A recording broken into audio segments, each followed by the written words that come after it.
ओछी हो जाती है, यानी घट जाती है। तो जो रास्ता 1 घंटे की है वो 5 मिनट में हो जाएगी। इसी प्रकार तो 1 महीने की थी वो आधे महीने में हो गई। तो भगवान ऐसे मदद भी करते जाते हैं। द्वारिका को देखते ही दुख सब दूर गए। मुख से सुदामा तुझे कह नहीं पाना है।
सुदामा जी कहते हैं, ये बता तुमने शादी की है तो एक साथ कैसे करनी है? भाई तेरे तो नखरे ही बड़े बात करते हैं। भाई तूने एक ही, मैंने तो एक ही तो नहीं बुलाया, तूने तो 16,000 कर लिए, 16,108 कर लिए।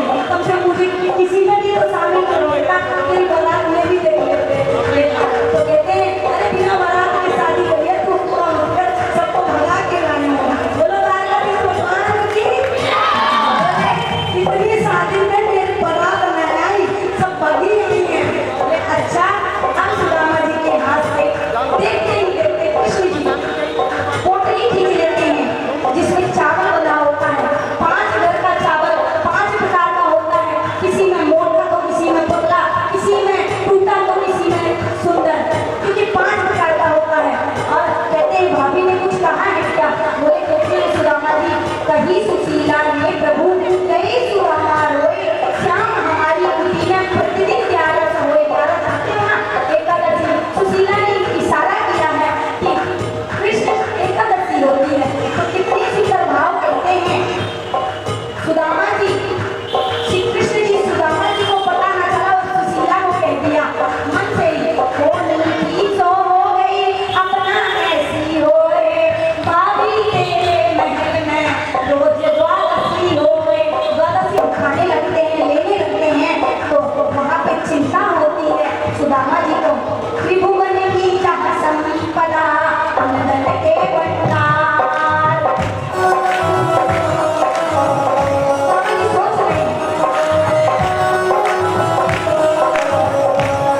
आगे के साथ, त्रिभुवन की चाह संपदा, त्रिभुवन की चाह संपदा अनदन के भंडार, वहाँ छन कहाँ पाएंगे मेरे चावलदार। जहाँ नारायण का वास, जहाँ लक्ष्मी का धाम, वहाँ सुदामा दीन के तंदुल का क्या काम। श्री कृष्ण ने चावल लिया तो सब में डर बैठ गया कि पता नहीं श्री कृष्ण कब कितना दान कर दे और किसका दान कर दे। कहीं लड्डू लोग दान ना कर दे, कहीं इंद्र का चोट लोग ना दान कर दे। भाई श्री कृष्ण मित्र के लिए क्या नहीं कर सकता। इसलिए कहते हैं जाने अब किस लोग की संपत्ति होए समान, भगवान रह जाएगा पृथ्वी में बस एक ही धनवान। मन में सोच लिए श्री कृष्ण, मन में सोच लिए तंदुल में वापस आने लगे।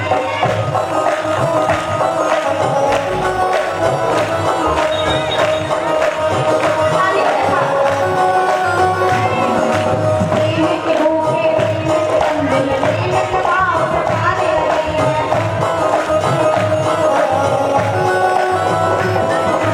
तंदुल के दानों में देख के दिल तंदुल दबाने लगे हैं।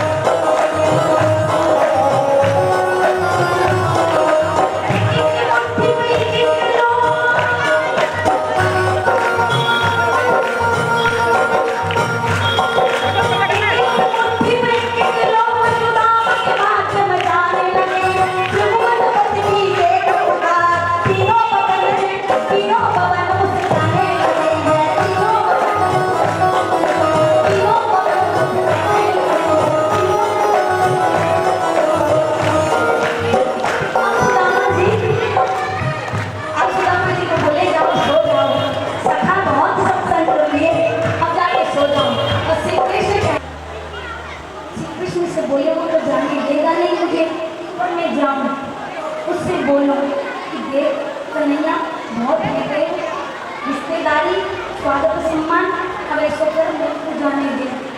और सोचे जाने को देगा नहीं, यदि मैं उसको कहूँगा कि 1 महीना में रुकूंगा नहीं कि तो बस 15 दिन रोक ले, मैं 15 दिन की कहूँ तो 1 महीना रोक ले, यदि मैं 5 दिन की कहूँ तो 10 दिन रोक ले।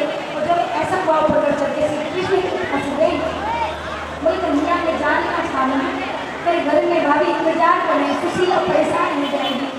तो श्री कृष्ण ने सीधे दिया, ठीक है आप ऐसा करो, ये जो मैंने पहनाए हैं कपड़े यानी जो धोती कुर्ता पहनाए हैं वो उतार के रख दो, और जो तुम पहन के आए थे उसे पहन लो, चलो मैं तुम्हारी विदाई कर दूँ।